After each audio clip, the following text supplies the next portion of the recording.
The alarm woke Stanley up at the usual time. This was no ordinary alarm, but rather the hunger pangs in his stomach. The worms in his stomach were telling him he had not supplied them food to eat. Stanley quickly reached out for his bottle of water and gulped down a few as a way of answering them. This had been a routine for years, for his family was poor. He and his hard-working mother usually ate twice a day if they were lucky. Last night, they didn't have dinner, for although he had cut enough fresh vegetables in the bush for her to sell, she came back with most of them, as customers didn't come to buy them. When his father was alive, things were a bit better. But after his father's death, Stanley and his mother had had to struggle to make ends meet. They had to sell one of the 2 pieces of land the father had acquired in his lifetime to perform the burial. Now they were left with one.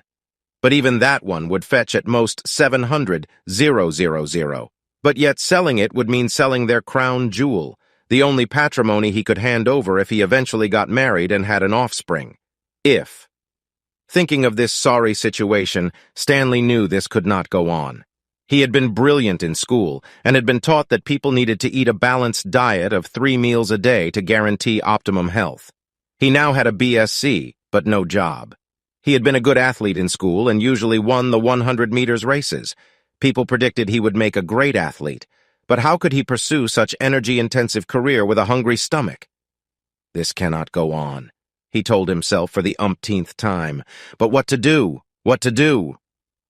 Mama, please let's sell the land and I will give you the money to use to feed yourself while I travel to the big city to try and land a big job that'll take us out of poverty.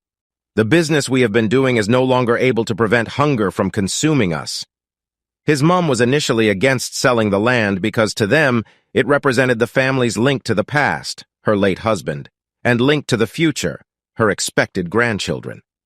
But eventually, Stanley was able to convince her that for them to even remain alive, they needed to sell the land, or hunger and illness might consume them. Away to the big city.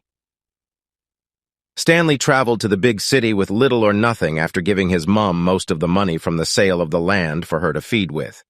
He was able to live in a 1-room apartment that he managed to rent. He had to soak Gary and ground nuts to eat for breakfast and also for dinner. Sometimes he would eat a few pieces of akara, and that would be it. On Sundays, it was usually Gary mixed with a tiny piece of fried fish and palm oil, his Sunday special.